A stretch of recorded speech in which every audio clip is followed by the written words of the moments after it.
સૌથી પહેલા વાત કરીએ ઇફકોની ચૂંટણી. આમ તો લોકસભાની ચૂંટણી રસપ્રદ છે, પણ એનાથી પણ રસપ્રદ બની હતી આ ઇફકોની ચૂંટણી, કારણ કે સહકારી સંગઠનનું એક મોટું માળખું છે ઇફકો.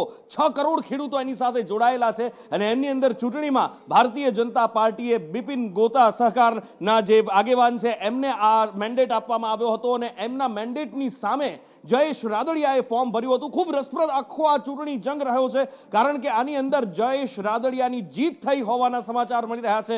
ભાજપના મેન્ડેટ વિરુદ્ધ જે ભારતીય જનતા પાર્ટીના નેતા ઉભા રહ્યા એમની જીત થઈ છે ને હવે માત્ર એક સત્તાવાર જાહેરાત બાકી રહી છે, કારણ કે બિપિન ગોતાને મેન્ડેટ આપવામાં આવ્યો એ પછી કોંગ્રેસ તરફથી પણ ઉમેદવારી થઈ. પણ સામે વાત એક પંકજ પટેલની પણ આવી, એ મોડાસાના પંકજ પટેલ કે જેમણે પણ ફોર્મ ભરવાની ઈચ્છા દર્શાવી, ફોર્મ ભરી દીધું અને ત્યારબાદ દિલ્હીમાં ગયા. દિલ્હીમાંથી એ ફોર્મ પરત ખેંચવાના બહાને ગયા, ગાયબ થઈ ગયા અને પછી અચાનક બિપિન ગોતાને એમણે સમર્થન આપી દીધું અને એ પછી જયેશ રાદડિયાની પણ એન્ટ્રી થઈ. ભારતીય જનતા પાર્ટીના દિગ્ગજ નેતા, ગુજરાત રાજ્યના પૂર્વ મંત્રી રહી ચૂક્યા છે જયેશ રાદડિયા, અને જયેશ રાદડિયા સહકાર ક્ષેત્રનું, સૌરાષ્ટ્રનું મોટું માથું, જેમણે પણ ફોર્મ ભર્યું અને ફોર્મ ભર્યા પછી ભાજપ વર્સિસ ભાજપનો જંગ થયો, કારણ કે મેન્ડેટ ભારતીય જનતા પાર્ટીએ બિપિન પટેલ એટલે કે બિપિન ગોતાને આપ્યો અને એ પછી જયેશ રાદડિયા ઉભા રહ્યા. ભાજપના મેન્ડેટ વિરુદ્ધનું, ભલે ભારતીય જનતા પાર્ટીના નેતા તરફી પરિણામ, પણ મેન્ડેટ ભાજપ વિરુદ્ધનું છે. નિકુલ મારી સાથે છે. નિકુલ, ખૂબ રસપ્રદ જંગ રહ્યો છે આ ચૂંટણીનો. જયેશ રાદડિયાની જીત, માત્ર ઔપચારિક જાહેરાત બાકી. જે બિલકુલથી જે રીતે લોકસભાની ચૂંટણી હતી તેની વચ્ચે ઇફકોની ચૂંટણીની ચર્ચા છે તે સૌથી વધુ ચાલી અને છેલ્લા 2 દિવસ જે હતા તે જે મહત્વના આ ચૂંટણી માટે રહ્યા હતા, કેમ કે જે ગુજરાતમાંથી 182 જેટલા જે મતદારો હતા તેમને મતદાન માટે લઈ જવાના હતા, તેની સામે ભાજપે જે છે તે મેન્ડેટ આપ્યું હતું ને તેમને બિપિન ગોતાને જે છે તે ઉમેદવાર જાહેર કર્યા હતા. તેની સામે ભાજપના જ નેતા જયેશ રાદડિયાએ જે છે તે ફોર્મ ભર્યું હતું ને જયેશ રાદડિયાએ કહ્યું હતું કે મારા પિતાની વારસાગત બેઠક રહી છે અને બેઠક માટે હું જે છે તે કંઈ પણ કરીશ. તેઓ લડ્યા અને હવે તેઓ જીત્યા છે. બિલકુલ, અજય યાદવ મારી સાથે ફોન લાઈન પર દિલ્હીથી જોડાયા છે. અજય સાથે વાત કરીએ. અજય, બહુ જ રસપ્રદ જંગ રહ્યો આ ઇફકોની ચૂંટણીનો અને એની અંદર ભાજપ વર્સિસ ભાજપ. મેન્ડેટ જેને આપ્યો એની જીત ન થઈ, પણ પોતાની મરજીથી મેન્ડેટની ઉપરવટ જઈને જયેશ રાદડિયા ઉભા રહ્યા અને આખરે જીતી ગયા છે, કારણ કે સૌરાષ્ટ્રના 100 થી વધારે 182 માંથી મતદારો હતા અને એનું સમર્થન જયેશ રાદડિયાને મળ્યું. અજય સાથે સંપર્ક કપાઈ ગયો છે. 180 લોકોએ મતદાન કર્યું હતું. 2 લોકો 182 માંથી 2 મેમ્બર છે એ વિદેશ હોવાથી તેમણે મતદાન નહોતું કર્યું. જયેશ રાદડિયાને 111 વોટ મળ્યાનું અત્યારે સામે આવ્યું છે. માત્ર એક ઔપચારિક જાહેરાત બાકી છે. જયેશ રાદડિયાની જીત થઈ ચૂકી છે અને જયેશ રાદડિયાની જીત થતા આ સહકાર ક્ષેત્રની અંદર એક મોટો ઉથલપાથલ કહો તો પણ ખોટું નથી. એનું કારણ એ છે કે બિપિન ગોતાની સામે તેમણે પક્ષની ઉપરવટ જઈ અને મેન્ડેટ ભર્યું હતું. દિલીપ સંઘાણી ચેરમેન છે અને ચેરમેનના બીજા પદ માટેની આ ચૂંટણી હતી અને હવે ચેરમેન તરીકે જ્યારે દિલીપ સંઘાણી છે તો એવું કહેવામાં આવી રહ્યું છે જયેશ રાદડિયા પણ ખૂબ નિકટના છે એમના. જયેશ રાદડિયાએ ઉપરવટ જઈને ફોર્મ ભર્યું હતું. સહકાર ક્ષેત્રની અંદર એક આ મોટી ઉથલપાથલ, ભાજપ વર્સિસ ભાજપના જંગની અંદર જયેશ રાદડિયાની જીત. અજય જોડાયા છે. જી અજય. देखिए, निश्चित तौर पर जयेश रादडिया की जीत हो चुकी है. हालांकि आधिकारिक ऐलान जो है होना बाकी है और खास करके जो इफ्को का यहाँ पे हेड ऑफिस है, यहाँ पर आतिशबाजी भी हो रही है और उनके पक्ष में नारेबाजी भी हो रही है और माना जा रहा है कि करीब 111 वोट उनको मिला है, क्योंकि जो काउंटिंग हो रही थी हम लोगों ने देखा था कि 111 जो बिपिन पटेल है उनको माना जा रहा है कि करीब 69 के करीब वोट पड़े हैं, लेकिन आधिकारिक ऐलान होगा तब पता चलेगा. लेकिन इस बीच दिलीप भाई सिंघाड़ी का भी स्टेटमेंट आया है. उनकी तरफ से कहा गया है कि जो भी जीतता है एक तरह से वो भारतीय जनता पार्टी का कैंडिडेट होगा, लेकिन जयेश रादडिया को लेकर के काफी पॉजिटिव रिस्पांस उनका दिखा. कल हालांकि चेयरमैन पद का भी चुनाव है और माना जा रहा है कि अगर जो 21 मेंबर है, आज 7 मेंबर का चुनाव हुआ है जिसमें गुजरात शामिल था और 14 पहले जो चुने गए थे, तो कल अगर 21 मेंबर की सहमति बनती है तो हो सकता है कि दिलीप सिंघाड़ी जो है चेयरमैन पद का भी चुनाव निर्विरोध कल जीत जाए, अगर कोई कैंडिडेट नहीं खड़ा होता है. लेकिन फिलहाल गुजरात से ये जरूर बड़ी खबर है कि दोनों एक तरह से भारतीय जनता पार्टी के सपोर्टर्स हैं, दोनों भारतीय जनता पार्टी के लीडर हैं. एक तरफ जहां पे विपिन पटेल थे, दावेदारी ये की जा रही थी कि चूंकि वो भारतीय जनता पार्टी के आधिकारिक कैंडिडेट हैं इसलिए सब लोग उनको वोट देंगे, लेकिन जिस तरह से जयेश रादडिया ने अपना विरोध का परचम लहराया उस हिसाब से कह सकते हैं कि बड़ी संख्या में सुबह से ही जिन लोगों से हम लोग बात कर रहे थे सब लोग जयेश रादडिया के ही समर्थन की बातें कर रहे थे और उनको किसान पुत्र बता रहे थे और बता रहे थे कि चूंकि विठल भाई रादडिया के वो बेटे हैं और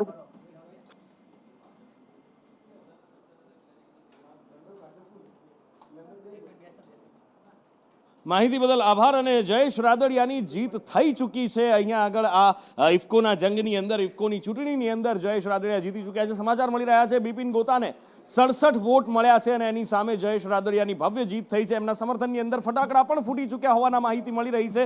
એક માત્ર ઔપચારિક જાહેરાતની વાર છે અને એ જાહેરાત પછી, સત્તાવાર જાહેરાત પછી એ સ્પષ્ટ થઈ જશે કે Bharatiya Janata party versus Bharatiya Janata party. Bharatiya Janata પાર્ટીના મેન્ડેટ વિરુદ્ધનું આ પરિણામ આવ્યું છે, કારણ કે મેન્ડેટ ભારતીય જનતા પાર્ટીએ બિપિન પટેલને આપ્યો હતો. જીત થઈ જયેશ રાદડિયાની.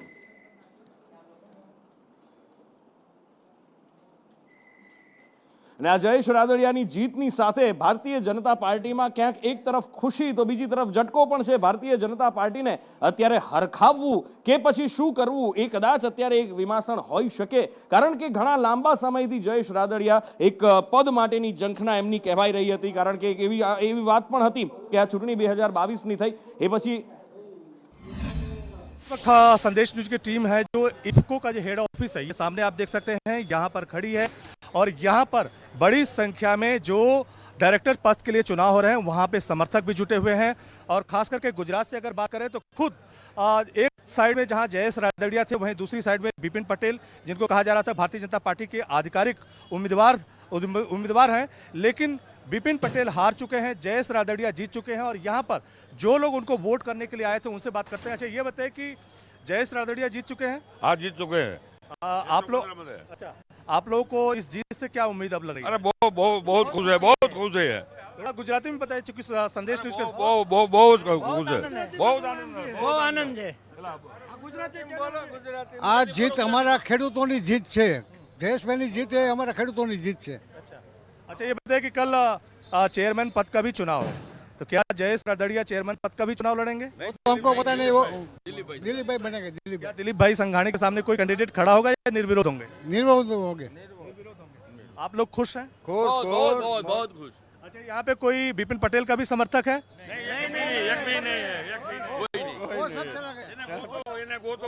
आप लोगों को नहीं लगता कि भारतीय जनता पार्टी के दोनों कैंडिडेट थे, लेकिन आप लोगों ने जो भारतीय जनता पार्टी का आधिकारिक कैंडिडेट था उसको वोट नहीं किया आप लोगों ने? हमें भाजपा में जाए, हमें बीजेपी में जाए। हम बीजेपी वाले. रादडिया भारतीय जनता पार्टी है। हाँ, आप लोगों को नहीं लगता कि पार्टी लाइन के विरोध में जाके आप लोगों ने, है ही नहीं, सहकारी संस्था में मैंडेट ही नहीं है, तो आप लोगों की तरफ से कोई गलती नहीं हुई? नहीं कोई गलती, मैंडेट है ही नहीं। दूसरी सीट पे थे, राजकोट मैंडेट था, बाकी कोई सीट में मैंडेट नहीं था। अच्छा, आप लोगों को क्यों क्या लगता है कि जो जयेश रादडिया वो क्यों जीते? क्योंकि वो तरिया का आदमी है, जमीन का आदमी है, हमारे सभी के साथ वो हड़मड़ के रहता है और खेड़ का जो काम हो वो झड़पी करता है। आप लोगों को काम करने में और सहूलियत होगी। हाँ, ये बहुत बढ़िया काम करते हैं। और आप बताइए। तो आप देख सकते हैं कि ये गुजरात से आए हुए लोग हैं, विभिन्न जिलों से, जिनकी तरफ से कहा जा रहा है कि चूंकि जयेश रादडिया काफ़ी फेमिलियर है किसानों को लेकर के, और खास करके जो किसानों के हितों में काम कर रहे हैं वो काफ़ी कुछ सपोर्टिव हैं, तो इसी वजह से इन्होंने जयेश रादडिया को वोट दिया। बिपिन पटेल को ये लोग अनकंफर्ट फील कर रहे हैं।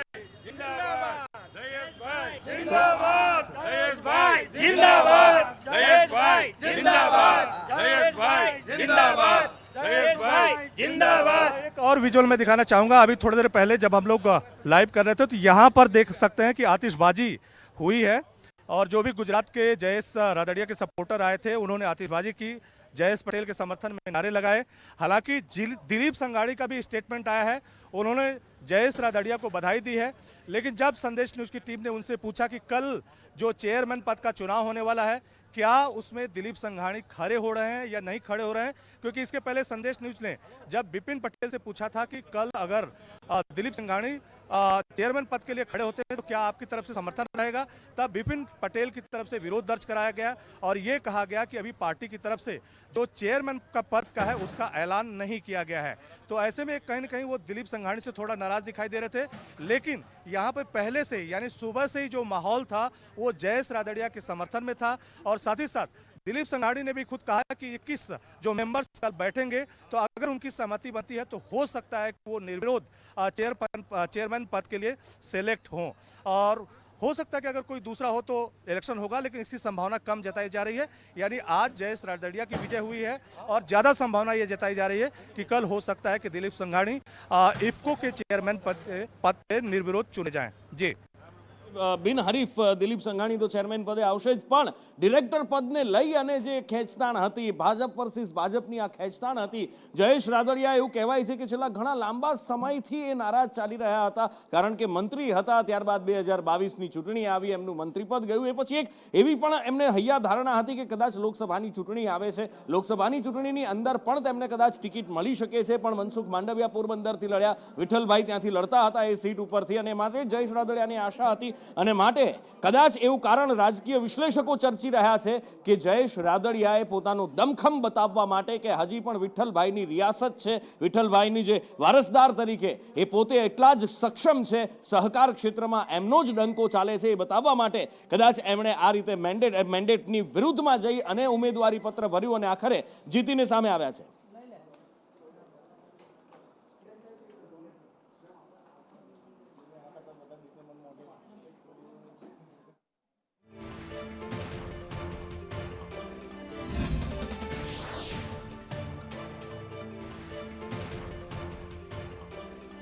कुछ जयेश रादड़िया के सपोर्टर आए हुए हैं, इनकी तरफ से हालांकि अभी बताया गया है कि 113 वोट जो है वो जयेश रादड़िया को पड़ा हुआ है और बाकी 67 वोट यानी 67 वोट जो है वो विपिन पटेल को पड़ा हुआ है। अच्छा, ये बताइए कि इस जीत को लेकर के आप लोगों को क्या लगता है कि कितना पॉजिटिव आप लोगों के लिए है? जीत के लेकर हमें आ जीतने लઈને અમે બહુ મોટી ખુશી છે, કારણ કે અમારા સહકારી અને ખેડૂત આગેવાન છે જયેશભાઈ રાદડિયા, એમના પિતાશ્રી પણ ઇફકોના ડિરેક્ટર હતા, ખૂબ સારી ખેડૂતો માટે ખૂબ સારી પ્રવૃત્તિ ચલાવી રહ્યા છે, અને આજના સિટિંગ બીજેપીના એમએલએ છે, અને છેલ્લા દિવસ સુધી એને લોકસભાની ચુનાવ માટે કામગીરી કરી, ઇફકો માટે તો પણ સમય પણ નહોતો આપી શક્યા, એટલે એકદમ બીજેપીને સાથે રહી અને આ ચुनाव सारा मतથી जीता है। अच्छा, हम लोगों ने गुजरात में जो लोकसभा चुनाव चला वहाँ पे भी देखा कि कई सारी ऐसी सीट थी जहाँ पे भारतीय जनता पार्टी के जो कैंडिडेट हैं उन्हीं के अगेंस्ट में बहुत सारे ऐसे लीडर्स थे या जो वर्कर्स थे वो प्रोटेस्ट कर रहे थे, और उस इलेक्शन में तो हम लोगों ने देखा ही, इस इलेक्शन में भी यहाँ दिल्ली में भी आप लोग का ये देखने में आ रहा है कि भारतीय जनता पार्टी के एक तरह से दो कैंडिडेट हैं, या जो आधिकारिक कैंडिडेट है उसके अगेंस्ट में ज़्यादा लोग भारतीय जनता पार्टी के दिखाई दे रहे हैं। ये सब क्या चल रहा है? नहीं, सभी लोग તમામ લોકો ભારતીય જનતા પક્ષને સારી રીતે માને છે। અત્યારે દેશના સન્માનની વડાપ્રધાન નરેન્દ્ર મોદી સાહેબ અને સહકાર પ્રધાન અમિતભાઈ સાહેબની જે જોડી છે એ ખરેખર દેશ માટે અને ખેડૂતો માટે ખૂબ સારી કામગીરી કરી રહેલ છે, એટલે એમાં સમગ્ર ગુજરાત અને સૌરાષ્ટ્ર બીજેપી તરફથી ખૂબ સારું मतदान लोकसभाમાં થયું છે। अच्छा, आज के इलेक्शन में भारतीय जनता पार्टी की हार हुई है, भारतीय जनता पार्टी की जीत हुई है? क्योंकि दोनों कैंडिडेट तो भारतीय जनता और जीत दोनों हुई है, हार और दोनों। कैसे हार और जीत कैसे हुई? वो तो मत से सहकार की जीत हुई है। किसकी जीत है? सहकार की जीत हुई है, ये सहकार की जीत हुई है। જયેશભાઈ ભારતીય જનતા પાર્ટીના જ એમએલએ છે ચાલુ।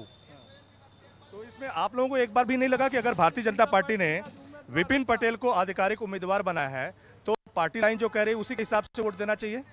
नहीं, सभी अभी सहकारिता का जीत है, लोगों ने जो खेडूत के लिए ज़्यादा काम किया है, लोगों के बीच में कौन रहते हैं वो सब देख के ही वोट दिया है, बराबर, लेकिन जीत सहकारी का और बीजेपी दोनों की जीत है।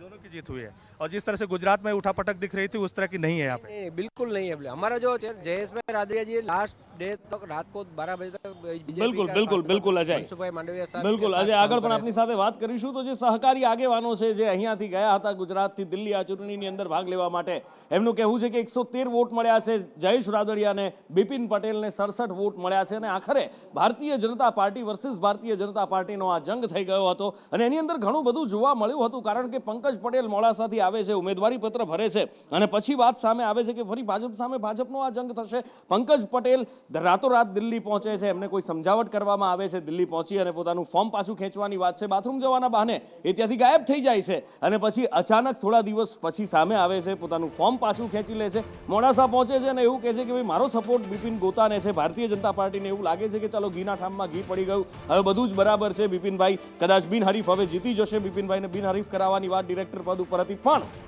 એમાં જ કહાનીમાં એક નવો ટ્વિસ્ટ આવે છે, જયેશ રાદડિયા આવે છે અને ઉમેદવારી ફોર્મ ભરી દે છે, મેન્ડેટ વિરુદ્ધનું ફોર્મ ભરવામાં આવે છે, અને જેવું જયેશ રાદડિયા ફોર્મ ભરે છે, ભારતીય જનતા પાર્ટી બિપિન પટેલ બંનેનું ટેન્શન વધે છે, બંનેના ધબકારા વધે છે, કારણ કે ગુજરાતમાં અને એમાં પણ ખાસ તો સૌરાષ્ટ્રમાં સહકારનો ખૂબ મોટો ચહેરો, સહકાર ક્ષેત્રનું ખૂબ મોટું નામ, કારણ કે વિઠ્ઠલભાઈ પાસેથી સહકાર એમને વિરાસતમાં મળ્યું છે એ જયેશ રાદડિયા છે. અને 182 જે વોટર છે, 182માંથી 100થી વધારે વોટર સૌરાષ્ટ્રના છે અને સૌરાષ્ટ્રના જે 100 વોટર છે એની અંદર મોટા ભાગના જયેશ રાદડિયાના સમર્થનમાં છે. ભારતીય જનતા પાર્ટી પણ ખૂબ સારી રીતે જાણતી હતી, બિપિન પટેલ પણ ખૂબ સારી રીતે જાણતા હતા, પણ તેમ છતાં પણ દાવા થતા રહ્યા કે બિપિન પટેલની જીત થશે. પણ આખરે રાજકીય તજજ્ઞો અથવા તો જે પણ અનુમાનો લગાવવામાં આવી રહ્યા હતા કે સૌરાષ્ટ્રના વોટર્સ વધારે છે અને એટલા માટે જ જયેશ રાદડિયાની જીત ત્યારથી નિશ્ચિત મનાતી હતી અને એ જ હકીકત બનીને આજે સામે આવ્યું છે. 182માંથી 180 સભ્યોએ મતદાન કર્યું હતું. 2 સભ્યો વિદેશ હોવાથી એ મતદાન નહોતા કરી શક્યા, પણ 182 મત થયા એની અંદરથી 113 મત જયેશ રાદડિયાના પક્ષમાં પડ્યા છે. જયેશ રાદડિયાએ એ બાદ વાતચીત પણ કરી અને એમણે કહ્યું હતું કે ખેડૂત આગેવાન છે અને એમના સમર્થકો પણ જે હતા એમણે કહ્યું કે ખેડૂત આગેવાન છે, ખેડૂતો માટે ઘણું સારું કામ કરતા આવ્યા છે. અને હમણાં જ આપણે જોયું કે લોકસભા ચૂંટણી વખતે પણ મનસુખ માંડવિયાનો તેઓ પ્રચાર કરતા ફરી રહ્યા હતા. ઇફકોની ચૂંટણી માટે કદાચ એટલું જોર નથી લગાવ્યું, પણ જે એમણે વાવ્યું છે સહકારી ક્ષેત્રની અંદર આજે ઉગીને સામે આવ્યું છે. અનેક નિયમો ભારતીય જનતા પાર્ટીના છે કે એકથી વધુ કોઈ પાસે હોદ્દો ના હોવો જોઈએ બને ત્યાં સુધી, અને છતાં કદાચ આખા રાજ્યની અંદર 2-3 બનાવ એવા બન્યા હશે. દરેકને મેન્ડેટ આપે એ જ સહકારી ક્ષેત્રમાં ઇલેક્શન લડે એ પણ ભારતીય જનતા પાર્ટીની નીતિ રહી છે. લગભગ 350થી વધુ ઇલેક્શનોમાં 349 જેટલા ઇલેક્શનો ભારતીય જનતા પાર્ટી આ મેન્ડેટના આધારે જીતી છે. કેટલાય લોકો સહકારના નામે ઇલ્લુ કરતા હતા, અલગ અલગ પાર્ટીઓ સાથે મિલાપીપણામાં ભારતીય જનતા પાર્ટીને નુકસાન કરતા હતા અને એના કારણે આ દિન સુધી આટલી સીટો ક્યારેય જીતતા નહોતા. આટલી સંસ્થાઓ ભારતીય જનતા પાર્ટી એના આગેવાનો એનો કાર્યભાર સંભાળીને એક સારો વહીવટ આપે છે. એટલા માટે આ મેન્ડેટની પ્રક્રિયા એ અમે સ્વીકારી છે અને એના આધારે જ અમે નિર્ણય કરીએ છીએ. ધન્યવાદ.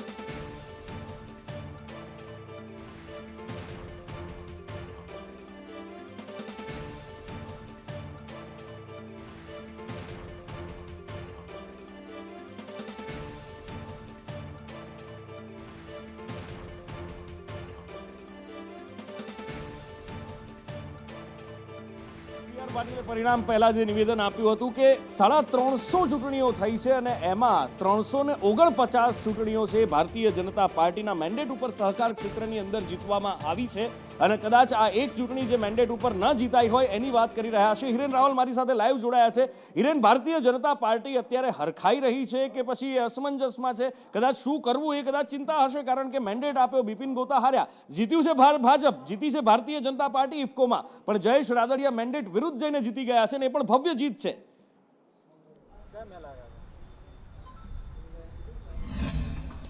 તો બીજો ઘટનાક્રમ એવો છે કે ભાજપે જ્યાં જ્યાં સહકારી સંસ્થાઓમાં મેન્ડેટ આપવાની શરૂઆત કરી છે, નુપુર, અહીંયા એ પણ સમજવું જરૂરી છે કે ગુજરાત ભાજપ એકમાત્ર પ્રદેશ ભાજપની યુનિટ એવું છે કે જે સહકારી સંસ્થાઓમાં પણ મેન્ડેટ આપે છે. લગભગ અન્ય રાજ્યમાં કોઈ આ પ્રકારે મેન્ડેટ આપવામાં નથી આવતું.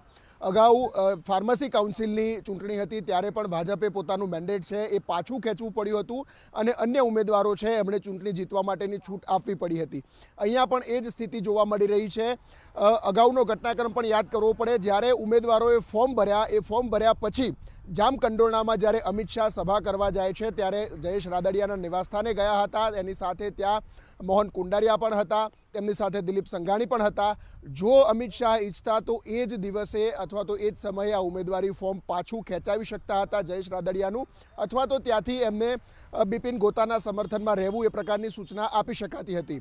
પ્રદેશ ભાજપ એટલે કે CR પાટીલ તરફથી આ મેન્ડેટ આપવામાં આવ્યો હતો અને ત્યાં સુધી કે CR પાટીલે દરેક જિલ્લા ભાજપ પ્રમુખને સૂચના આપી અને જ્યાં જ્યાં મત છે આ પ્રકારે ડાયરેક્ટરની ચૂંટણીમાં મત આપનારા મતદારો છે એમને પાર્ટીના મેન્ડેટ સામે મત આપવા માટે સૂચના આપવામાં આવી હતી. ત્યાં સુધી કે ગઈકાલે સવારે પણ કેટલાક મંત્રીઓ, કેટલાક સિનિયર નેતાઓને સૂચના આપવામાં આવી હતી કે તમારા જિલ્લામાં, તમારા વિસ્તારમાં જે સહકારી મતો છે એ પાર્ટીના મેન્ડેટમાં બિપિન પટેલને આપવામાં આવે એ પ્રકારની સૂચના હતી. છતાં પણ આ પ્રકારની સ્થિતિ છે એ ભાજપ માટે પણ ક્યાંક શીખ લેવા જેવી સ્થિતિ છે. ઇફકોના સંદર્ભમાં જોઈએ તો ઇફકો એ સહકારી સંસ્થા છે અને રાષ્ટ્રીય સ્તરની સહકારી સંસ્થા છે. આ રાષ્ટ્રીય સ્તરમાં ડિરેક્ટર માટેની ચૂંટણી છે અને એમાં એટલા જ માટે ગુજરાતમાંથી જે મેન્ડેટ આપવામાં આવ્યું છે એ મેન્ડેટ નથી ચાલ્યું. પાર્ટીને એ પણ ખબર હતી કે સૌથી વધુ મતદારો જયેશ રાદડિયા પાસે છે, છતાં પણ એનાથી વિરુદ્ધ જઈ અને બિપિન ગોતા એટલે કે બિપિન પટેલને આ મેન્ડેટ આપવામાં આવ્યું હતું અને આ મેન્ડેટનો અનાદર તમામ લોકોએ કર્યો છે. અને એટલા જ માટે સહકારી સંસ્થામાં જે મેન્ડેટ આપવાની પદ્ધતિ છે એ ગુજરાતમાંથી કદાચ દૂર પણ થઈ શકે એ પ્રકારની સ્થિતિ દેખાઈ રહી છે. કારણ કે ખુદ અમિત શાહને ખબર હતી કે આ પ્રકારની સ્થિતિ થવાની છે. બિપિન પટેલ અમિત શાહના એકદમ નજીક અને વિશ્વાસુ ગણાય છે, એટલે એમને પૂછ્યા વગર પણ આ ઘટના ન બની હોય અથવા તેમને ફોર્મ ન ભર્યું હોય, છતાં પણ આ પ્રકારની સ્થિતિ છે. એટલે ચોક્કસથી એ કહી શકાય કે એક કાંકરે બે પક્ષી ભાજપનું રાષ્ટ્રીય નેતૃત્વ પણ અત્યારે અહીંયા મારી રહ્યું હોય તેવું દેખાઈ રહ્યું છે.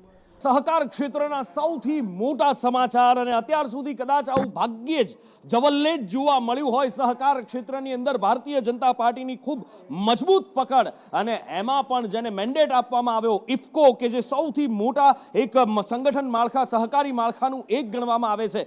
6 કરોડ ખેડૂતો જેની સાથે જોડાયેલા છે ઇફકો, એના ડિરેક્ટર પદ માટેની ચૂંટણી બિપિન ગોતાને ભારતીય જનતા પાર્ટી મેન્ડેટ આપે, પણ પરિણામ આવે મેન્ડેટ વિરુદ્ધનું. કારણ કે ભારતીય જનતા પાર્ટીના જ એક નેતા, ધારાસભ્ય, રાજ્ય સરકારના પૂર્વ મંત્રી જયેશ રાદડિયા મેન્ડેટ વિરુદ્ધ જઈને ફોર્મ ભરે. કારણ કે એમને ખબર છે કે મારી પાસે સ્ટ્રેન્થ છે. પાર્ટીને પણ ખબર હતી કે એમની પાસે સ્ટ્રેન્થ છે, પણ તેમ છતાં પાર્ટી જયેશ રાદડિયાને નથી આપતી મેન્ડેટ, બિપિન ગોતાને આપે છે. અને જયેશ રાદડિયા પોતાની સ્ટ્રેન્થ બતાવે છે અને આખરે સાબિત કરી બતાવે છે કે સહકાર ક્ષેત્રમાં કોનો સિક્કો ચાલે છે. હિરેન મારી સાથે જોડાયેલા છે. હિરેન,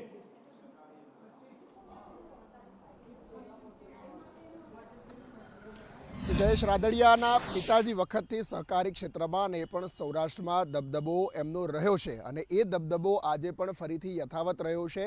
રાજકોટ સહકારી બેંકની ચૂંટણી હોય અથવા તો રાજકોટ યાર્ડની ચૂંટણી હોય, ત્યાં પણ જયેશ રાદડિયા અને રાદડિયા પરિવારનો દબદબો વર્ષોથી રહ્યો છે. ખેડૂતો પણ એટલા જ માટે એમને સમર્થન કરે છે કે અલગ અલગ પ્રકારની સહકારી સંસ્થાઓમાં પહેલી વખત ખેડૂતોને લોન આપી અને અલગ અલગ યોજનાઓનો લાભ આપવા માટે પણ એમના પિતાજીએ આ યોજનાઓ લાગુ કરી હતી અને એનો લાભ કદાચ અત્યારે મળી રહ્યો છે. એ પ્રકારની સ્થિતિ દેખાઈ રહી છે.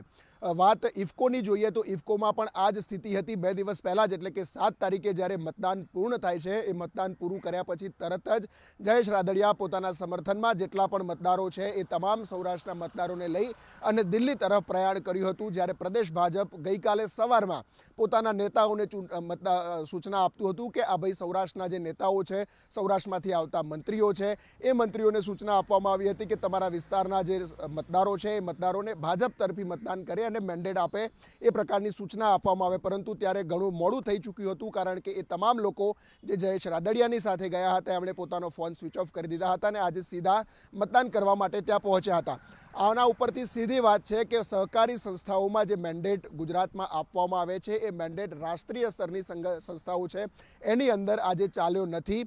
આવતીકાલે જે જે ચેરમેન પદની ચૂંટણી છે ઇફકોની, એમાં પણ ગુજરાતમાંથી ફરી એકવાર સંભવતઃ દિલીપ સંઘાણી છે તે ચેરમેન પદ માટે ત્યાં ઊભા રહેશે અને એ બિનહરીફ ત્યાંથી ચૂંટાય તો નવાય નહીં. ગુજરાત ઉપરાંત અન્ય રાજ્યોના ડાયરેક્ટરોની પણ ચૂંટણી હતી. મોટાભાગના રાજ્યોની અંદર એ બિનહરીફ થઈ હતી. ગુજરાતમાં પણ કેટલીક બેઠકો બિનહરીફ થઈ હતી. માત્ર ને માત્ર આ બેઠક ઉપર ચૂંટણી યોજાઈ છે અને એ બેઠક પણ પાર્ટીના મેન્ડેટથી અનાદર કરી અને જયેશ રાદડિયાની જીત થઈ છે. એટલે સ્વાભાવિક રીતે સહકારી સંસ્થામાં અત્યાર સુધી જે મેન્ડેટ આપવામાં નહોતો આવતો, સહકારી સંસ્થામાં સાથે મળીને ચૂંટણી લડાતી હતી, એ સ્થિતિ ફરીથી ગુજરાતમાં આવે તો નવાઈ નહીં. કારણ કે ગુજરાત યુનિટ માત્ર એક હતું CR પાટીલના પ્રમુખ બન્યા પછી કે સહકારી સંસ્થાઓમાં પણ ત્યાં મેન્ડેટ આપવામાં આવતા હતા. આ બીજો ઘટનાક્રમ એવો છે કે પ્રદેશ ભાજપના મેન્ડેટનો અનાદર કર્યો છે, છતાં પણ ભાજપના સમર્થનવાળા ઉમેદવારોની જીત થઈ છે. જયેશ રાદડિયાની જીત અહીંયા લગભગ 112 કે 113 જેટલા મતોથી થઈ છે. સત્તાવાર જાહેરાત થોડા સમય પછી કરવામાં આવશે.